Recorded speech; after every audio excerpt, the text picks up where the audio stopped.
بسم اللہ الرحمن الرحیم۔ اللہ کے فضل و کرم سے ایک سلسلہ شروع ہوا ہے جس سے میرا مقصد یہ ہے کہ جو لوگ عقائد کے سلسلے میں کچھ بھی نہیں جانتے،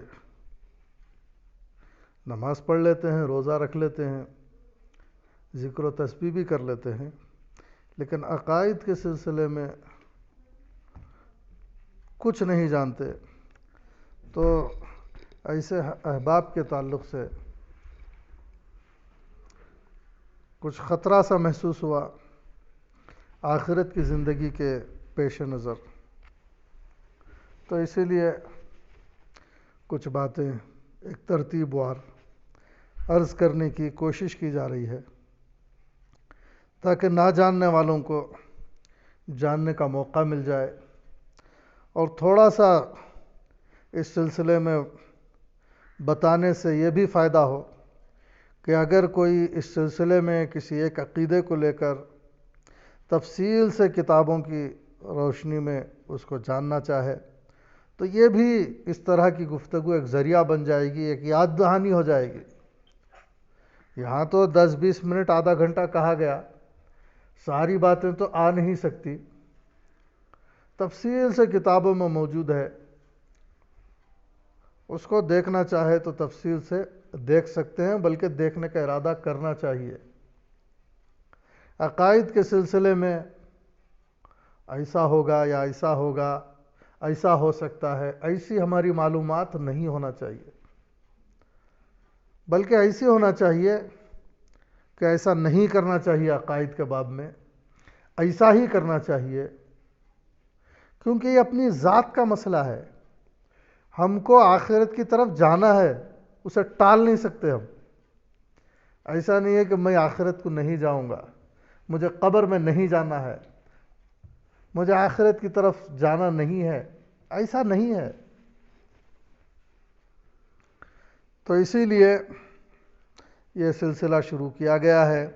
میں اللہ تعالیٰ سے دعا کرتا ہوں کہ اللہ میرے آپ کے حق میں اس کو مفید فرمائے، اور اس سلسلے میں ہمیں صحیح طور پر معلومات حاصل کرنے کی توفیق اور ہمت عطا فرمائے، اور دعائیں بھی کرتے رہیں اللہ تعالیٰ کی بارگاہ میں، جیسے ہم لوگ اللہ تعالیٰ سے دعا کرتے ہیں، اے اللہ جو ہے کسی کی طبیعت خراب ہے تو دعا کرتے ہیں کہ اے اللہ صحت عطا فرما، کوئی مشکل ہے تو دور ہونے کے لیے اللہ تعالیٰ سے دعا کرتے ہیں۔ تو اس سلسلے میں بھی دعا کریں، یا اللہ اگر کوئی ایسی بات ہمارے اندر پائی جا رہی ہے جو تیرے علم میں ہے، وہ شرک ہے اور شرکیہ قسم کی بات ہے، تو اے اللہ ہمیں دنیا میں ہی اس سلسلے میں ہمیں سمجھ دے اور ہمیں اس کا علم عطا فرما، تاکہ ہم اس کو چھوڑ دیں اور چھوڑنے کی توفیق دے، اور پھر جو ہے اس طرح ہمارے عقائد میں کوئی غلطی ہے تو اس کی اصلاح فرما، اور اس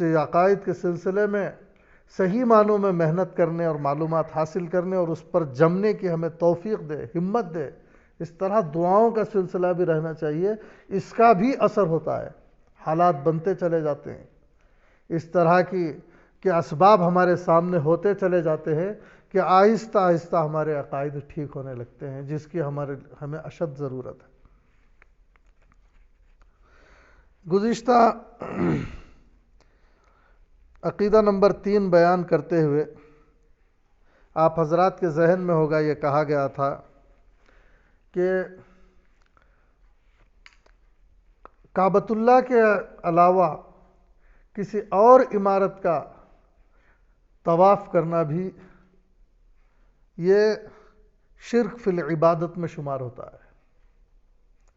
عبادتیں ہوتی ہیں، یہ بات بیان کی گئی تھی، تو میں چاہ رہا ہوں کہ اس کو اور تھوڑا اس کا ذکر کروں آپ حضرات کے سامنے، اور بعض دفعہ اور بعض احباب کی طرف سے اس کا کچھ تقاضا بھی آیا۔ عبادت صرف اللہ کے لیے ہے،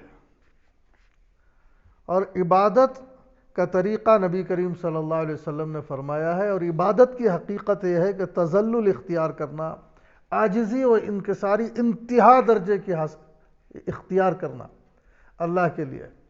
اس میں سجدہ بھی، ہاتھ باندھ کر کھڑا ہونا بھی ایک عاجزی ہے، رکوع کرنا بھی عاجزی ہے اللہ کے سامنے، اور سجدہ کرنا بھی عاجزی ہے.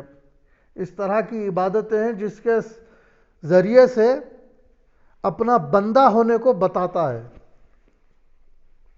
تو اسی طرح ایک چیز ہے جو ہے طواف کرنا، وہ کعبۃ اللہ کے ساتھ خاص ہے. اس کے علاوہ کسی عمارت کا طواف نہیں کیا جا سکتا. عام طور پر لوگ اولیاء اللہ کی مزاروں کا بھی طواف کر لیتے ہیں. قرآن کریم سے بھی پتہ چلتا ہے، علماء نے صاف طور پر اپنی کتابوں میں لکھا ہے کہ یہ دراصل اولیاء اللہ کی محبت میں یہ لوگ کرتے ہیں. محبت میں غلو کے نتیجے میں انبیاء کی، اولیاء کی محبت میں کیا کرتے ہیں، ان کے دل میں ان سے کوئی، اور انہیں اس سلسلے میں معلومات بھی نہیں ہے. میرے ذہن میں یہ بات ہے کہ اگلی قسطوں میں اللہ نے چاہا تو وہ بھی باتیں میں تفصیل سے لانا چاہ رہا ہوں کہ اولیاء اللہ کی تعظیم کیسی ہونی چاہیے، اولیاء اللہ کون ہوتے ہیں، کون اولیاء اللہ نہیں ہوتے. اس طرح کی بھی گفتگو آپ حضرات کے سامنے کرنے کا ارادہ ہے. لیکن اس کی وجہ علماء نے یہ بیان کی ہے کہ جب آدمی اولیاء اللہ کی محبت میں غلو کرتا ہے تو اس طرح کرتا ہے، محبت میں غلو، محبت کی زیادتی، شدید محبت میں آدمی طواف کرتا ہے. اسی طرح مزاروں پر سجدے کرتا ہے. اور بات آئی تھی کہ اپنے ماں باپ کے بھی پیر پڑتے ہیں لوگ، وہ بھی جو ہے اپنے ماں باپ کی شدید محبت میں. لیکن ایسی محبت کی اجازت نہیں دی گئی ہے، ایسی تعظیم کی اجازت اسلام میں نہیں دی گئی ہے. ایک صحابی ہیں، وہ ملک شام جا کر آئے تو انہوں نے چاہا، وہاں پر انہوں نے دیکھا کہ لوگ اپنے پادریوں کو، عالموں کو، راہبوں کو سجدہ تعظیمی بجا لاتے ہیں، سجدہ کرتے ہیں، یہ سمجھ کر کے بڑے راہب ہیں یا عالم ہیں یا پادری ہیں. تو صحابی آ کر حضور صلی اللہ علیہ وسلم سے عرض کرنے لگے کہ اس کے زیادہ مستحق تو آپ ہیں. تو آپ صلی اللہ علیہ وسلم نے ان کو منع فرمایا. میں نے گزشتہ عرض کیا تھا کہ سجدہ تعظیمی ہی میں انہوں نے وضاحت کی تھی اس کی، کہ وہاں پر میں نے ایسا دیکھا، وہ تعظیم ایسا بجا لاتے ہیں، تکریم بجا لاتے ہیں، آپ بھی ہمارے لیے مکرم ہیں. تو حضور صلی اللہ علیہ وسلم نے اس وقت منع فرمایا تھا، اور یہ فرمایا تھا کہ اگر اللہ کے علاوہ کسی اور کو سجدہ کرنا ہوتا تو میں عورتوں کے یہ حکم دیتا کہ وہ اپنے شوہروں کا سجدہ کیا کرے. اس کی بہت تفصیلات ہیں، کتابوں میں موجود ہیں. اس پر بہت سے لوگ اشکالات بھی ان کو ہوتے ہیں، فلاں فلاں، اس کے اشکالات کے جوابات بھی دیے گئے، مسئلہ صاف کیا گیا ہے. یہاں اتنا موقع میں اتنا موقع نہیں بنانا چاہتا. میں ضروری باتیں آپ کے گوش گزار کرنا چاہتا ہوں. لیکن سننے والوں کو اشارہ تو مل سکتا ہے کہ اس سلسلے میں جب ابحاث موجود ہیں کتابوں میں تو وہ دیکھ سکتے ہیں. اشارہ تو مل گیا. ایک اور صحابی ایک سفر سے واپس آئے، وہاں پر بھی انہوں نے دیکھا کہ بعض لوگ اپنے سرداروں کو سجدہ کرتے ہیں. تو آ کر حضور صلی اللہ علیہ وسلم سے انہوں نے بھی عرض کیا کہ جو ہے ہم ایسا کریں گے آپ کے لیے. تو حضور صلی اللہ علیہ وسلم نے ان کو بھی منع فرمایا، اور یہ فرمایا کہ میں اگر اللہ کے علاوہ کسی اور کو سجدہ ہوتا تو یہ تعظیم کا جو ہے میں عورتوں کو حکم دیتا کہ وہ اپنے شوہروں کو اس سجدہ کریں، اس لیے کہ اللہ تعالیٰ نے ان کا جو حق اور رکھا ہے اس حق کے لحاظ سے میں یہ حکم دیتا. تو مطلب یہ ہے کہ سجدہ تعظیمی بھی نہیں کرنا ہے. سجدے کی عبادت اللہ تبارک و تعالیٰ کے ساتھ خاص ہے. یہ دو باتوں کی میں گزشتہ اختصار کے ساتھ بیان کیا تھا. تھوڑا سا اس کے مقابلے میں تھوڑی اور زیادہ وضاحت کے ساتھ میں نے اور دوبارہ بیان کرنا چاہا ہے اس کی اہمیت کے تعلق سے.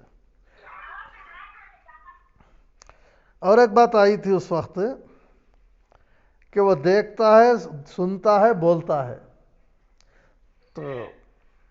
تو بعض احباب کی طرف سے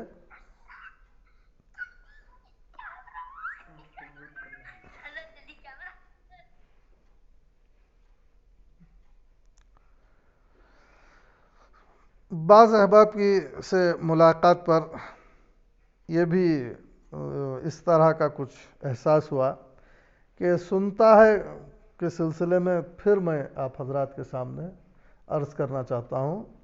میری مراد سنتا ہے سے یہ مراد تھی کہ اللہ تبارک و تعالی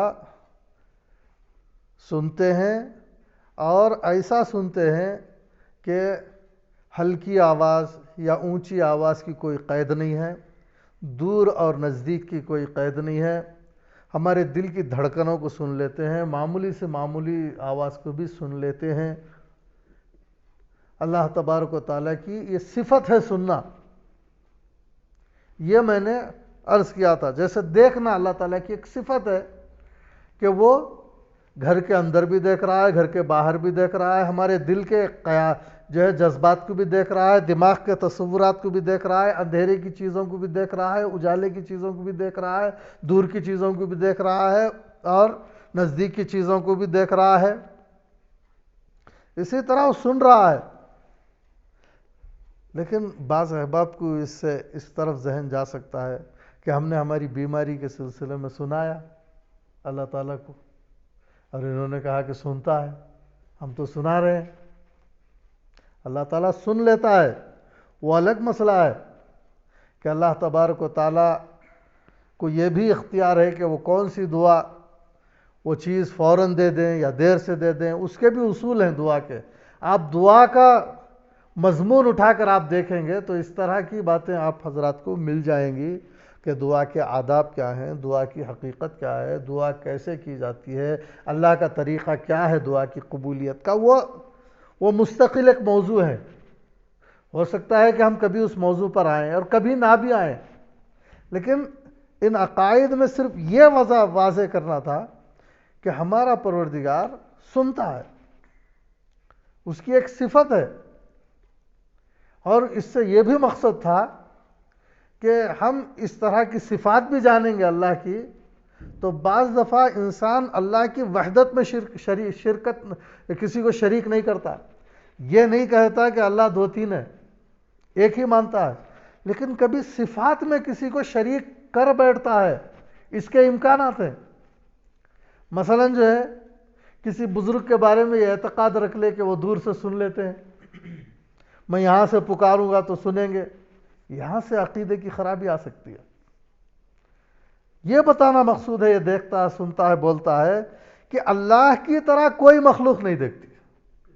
جیسے اللہ دیکھتا ہے دور کی، نزدیک کی، اندھیرے کی، دل کے جذبات، ذہن کے تصورات، ایسا کسی مخلوق کے لیے ہم ثابت نہیں کر سکتے، نہیں مان سکتے ایسی صفات.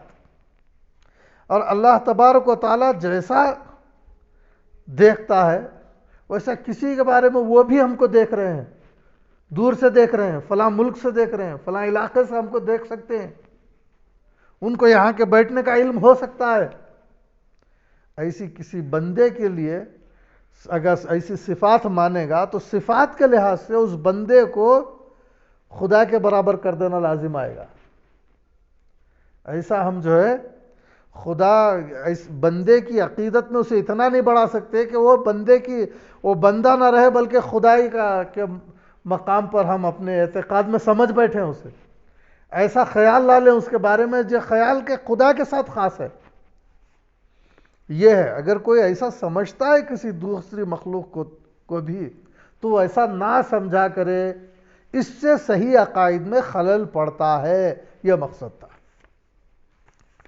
اب آپ کے سامنے آج چوتھا عقیدہ بیان کیا جا رہا ہے. اللہ تعالیٰ کے بارے میں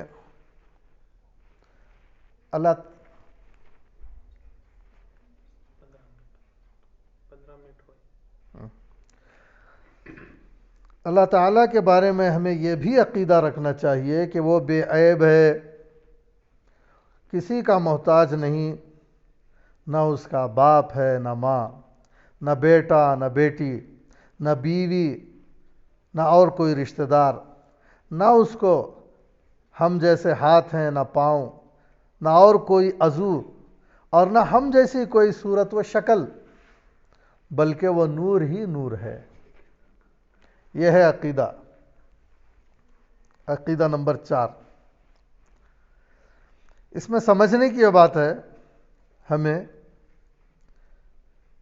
کہ وہ بے عیب ہے، یعنی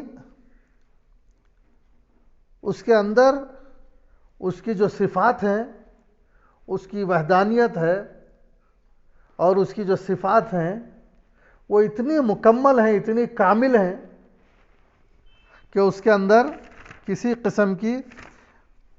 قسم کا کوئی عیب نہیں پایا جا سکتا۔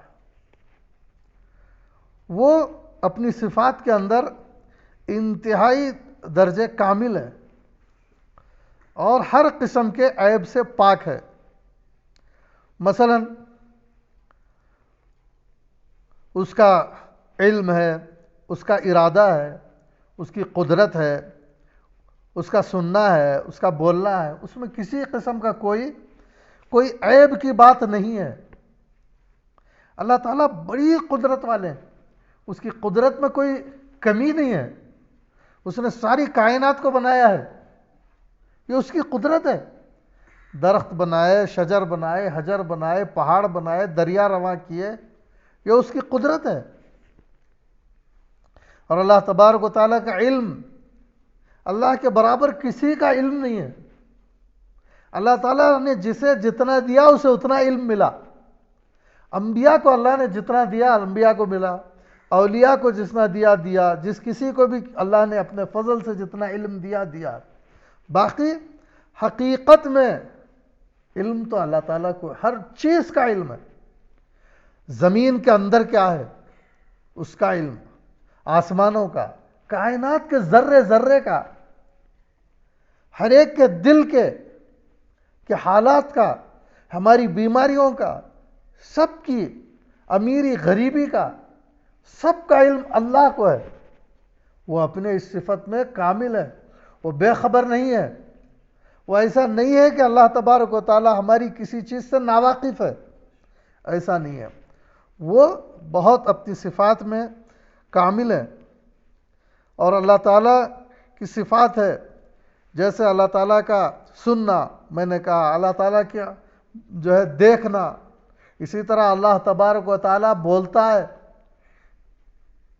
علماء نے لکھا ہے کہ پچھلے انبیاء پر جو کتابیں یا صحائف نازل ہے وہ سب اللہ کا کلام تھی۔ اب جو قرآن کریم رسول اللہ صلی اللہ علیہ وسلم پر نازل ہوا یہ اللہ کا کلام ہے۔ بعض لوگوں کا یہ خیال ہے دنیا میں کہ جیسے دیگر تصانیف ہوتے ہیں یہ بھی ایک ایسی تصنیف ہے، نہیں، یہ اللہ تعالیٰ کا کلام ہے۔ اللہ نے اپنے کلام کو اپنے نبی پاک صلی اللہ علیہ وسلم پر نازل فرمایا، اس کا معجزانہ اور بے مثال کلام ہے۔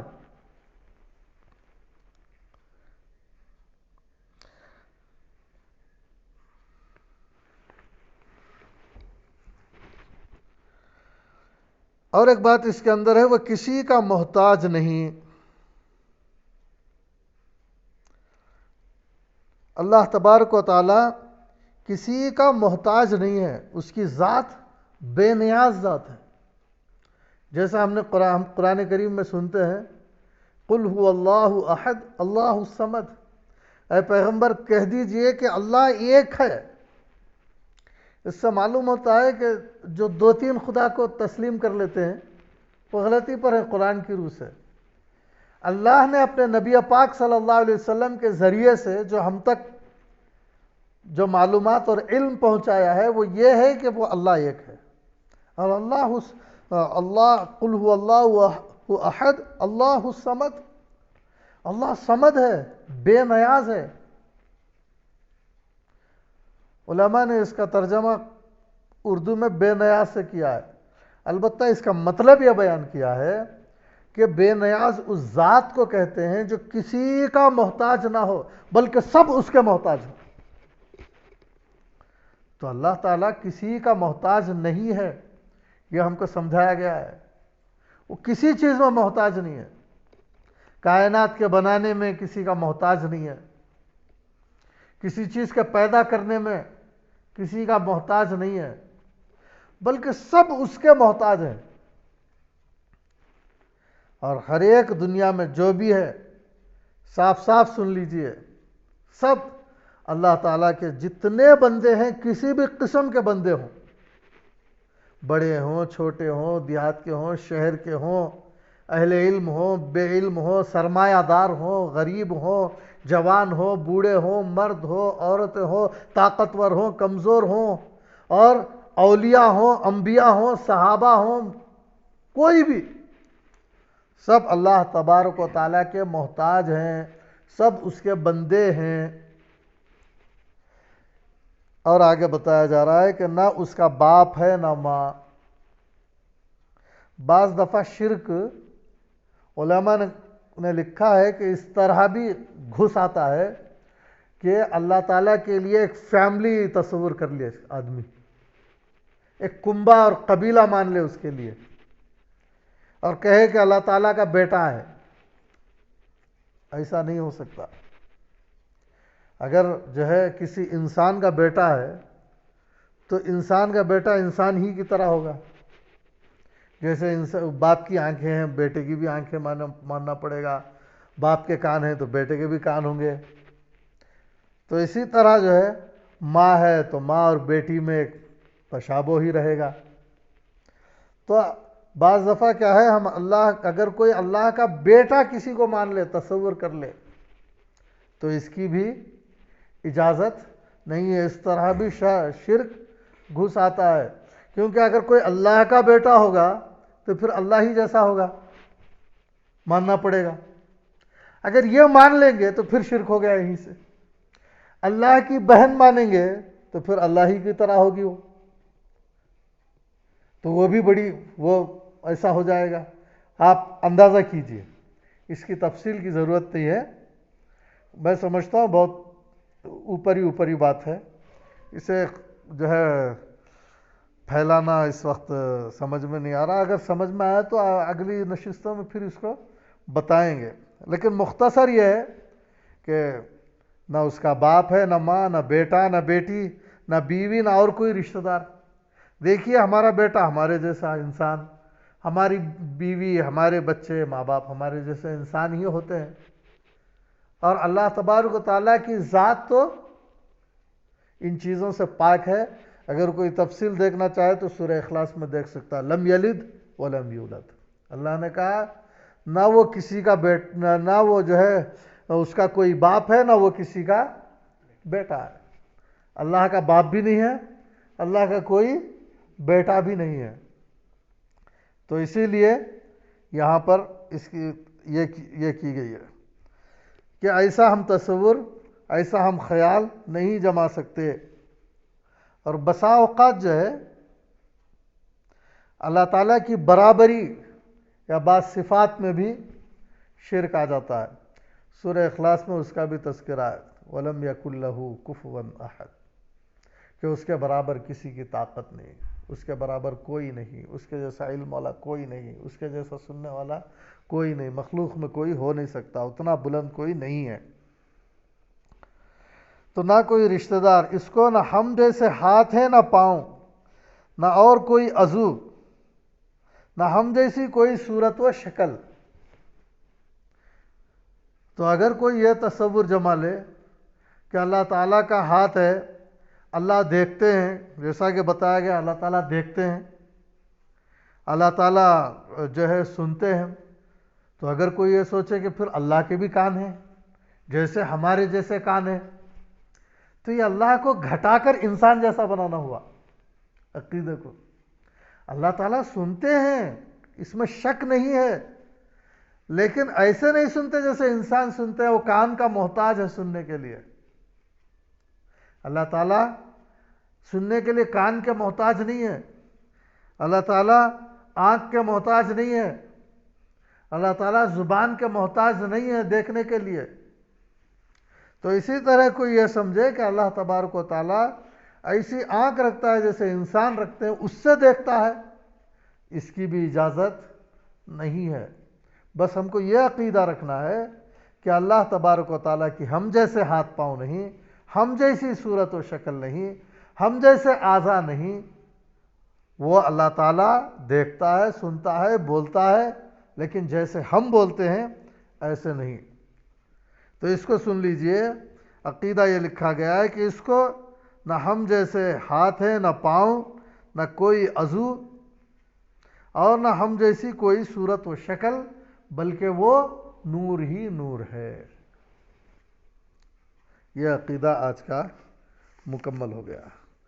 اللہ تبارک و تعالیٰ سے دعا کرتا ہوں کہ اللہ تعالیٰ ہمیں اسے یاد رکھنے کی توفیق عطا فرمائے، اور اسی طرح ان صفات کے ذریعے ہمارے دلوں میں اللہ تعالیٰ سے حقیقی تعلق پیدا ہو، اللہ تعالیٰ سے حقیقی معنوں میں عبادت کا رشتہ قائم ہو، دعا کا رشتہ قائم ہو، سجدے و رکوع کا جو ہے رشتہ قائم ہو، اور ہم شرکیہ عقائد سے، شرکیہ افعال سے، شرکیہ تصورات سے، شرکیہ خیالات سے، اور شرکیہ جو ہے کسی بھی قسم کی کوئی بات سے اللہ تعالیٰ ہماری حفاظت فرمائے۔ یہ اس کا مقصد ہے۔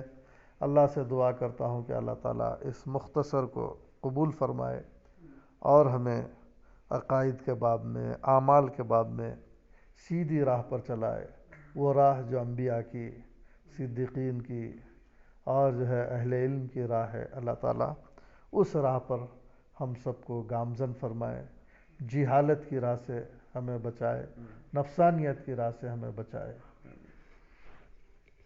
وما علینا الا البلاغ۔ سبحان اللہ و بحمدہ۔